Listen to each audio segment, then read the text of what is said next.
Piotra Żyły, doświadczonego już w tej formie rywalizacji, zresztą wszyscy panowie doświadczeni. Piotrek, czy ciężko się skacze do celu? Czy gdybyś sam sobie na przykład wymyślił, że musisz skoczyć 125, to wiedziałbyś, jaką długość rozbiegu dobrać i wylądowałbyś bez problemu na 125 metrze? Tak, dzisiaj też wiedziałem, którą belkę wziąć, ile dokładnie skoczyć, no ale dzisiaj nie udało. Pytam o to, wiesz co, bo Red Bull dostarczył takie statystyki z minionego roku, z których wynika, który skoczek przestrzelił najbardziej i ty wygrałeś w tej klasyfikacji. O tak. Twój trener powiedział ci, ma być 100, a ty sięgnąłeś 77,5. I stąd pytanie, czy poprawiłeś tego cela delikatnie? Myślę, że nie.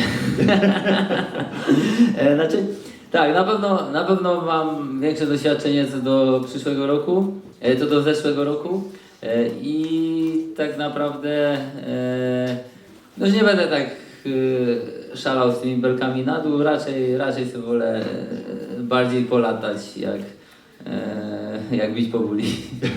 Wyobraź sobie taką sytuację, wiatr pod narty, a trener ci mówi, ma być 115. Dasz radę się powstrzymać, jak poczujesz w powietrzu, że to idzie na rekord? Nie, to chyba nie poszłoby na rekord. Ale nie, no wtedy tak by...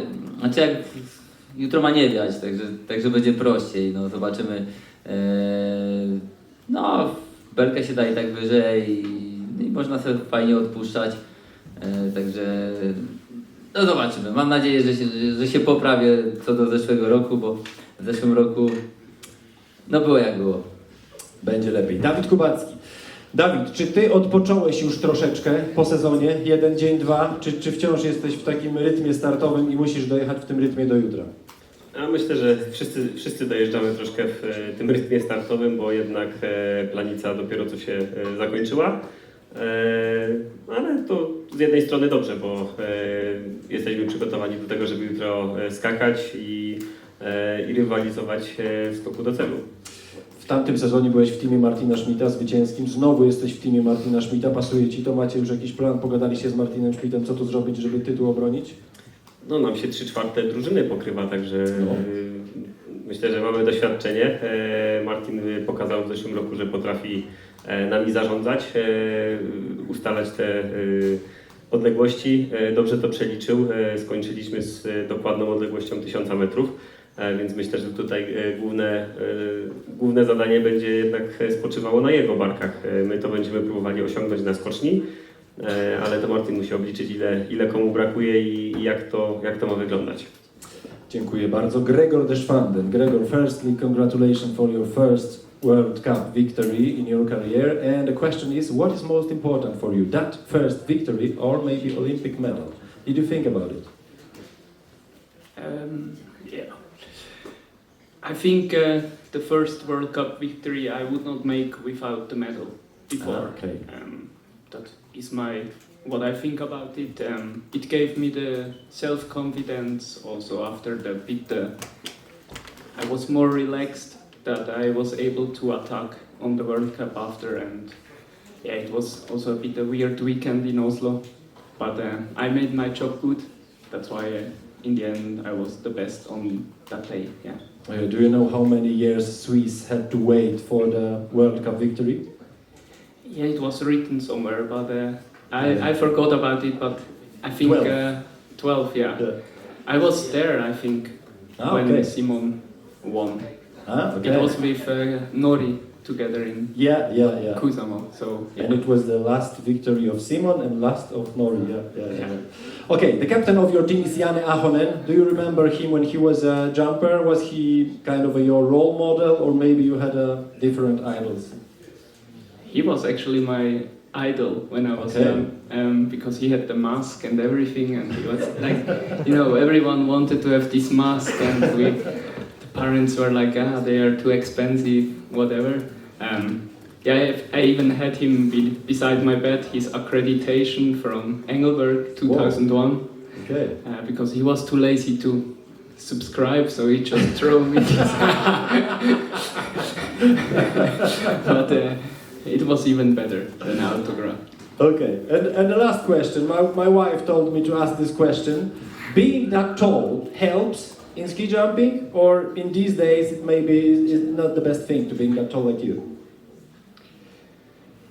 I think it was on the small hill on the Olympic. It was good to be tall and have these long legs who made me jump a bit higher.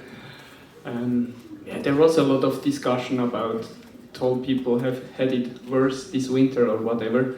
I think when you jump really smooth, it doesn't matter if you are tall or small. Okay, thank you. Andrzej, questions to you. Questions to you. Fans in Poland likes to think that Zakopane is kind of your second home. Do you agree, or maybe Zakopane is just a regular place like many others? Oh no, it feels like second home, and I also love this hill. It's one of my favorite in the World Cup tour, so I always love to come back here. Okay, how hard is to land exactly on that point your coach tells you? I mean, how hard is to be that precise? It can be hard because when you see that you are going over this line, then you just don't want to go less. You want to go as far as possible. This is the aim, I think, for every ski jumper. But yeah, it depends on a day, it depends on the conditions, but yeah, it's not the easiest thing to do in ski jumping, to go directly on. Yeah. Okay, and the last question is about next season. What you have to do to beat Domen Prevc next season? I saw you celebrating his victories this year, but I'm sure you want to beat him next year. And do you have a plan how to do it? I think everybody wants to beat him. Everybody wants to be on a top spot, but to come there, it's a long way, and yeah, as many our captains know how to do it,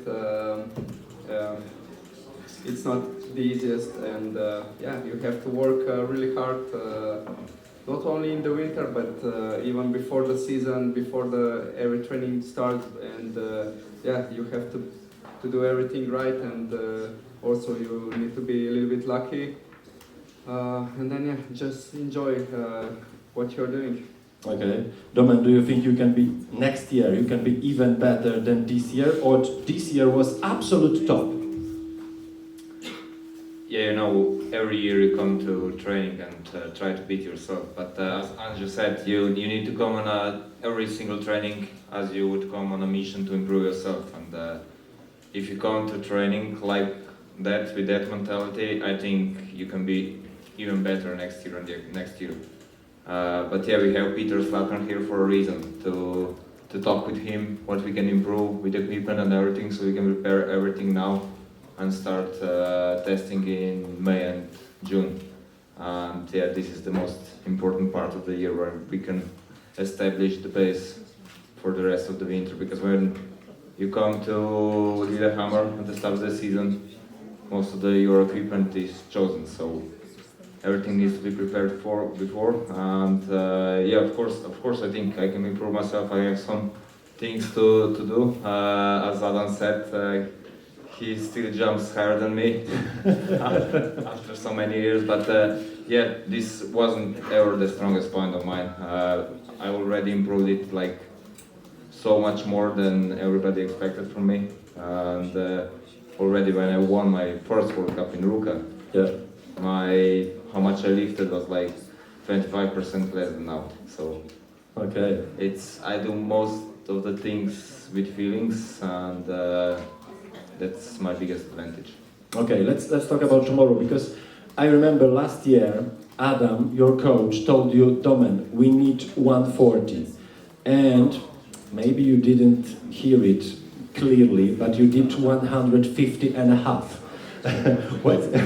What's your plan for tomorrow? If your coach tells you, Domen, we need 120, any meter more, what are you going to do?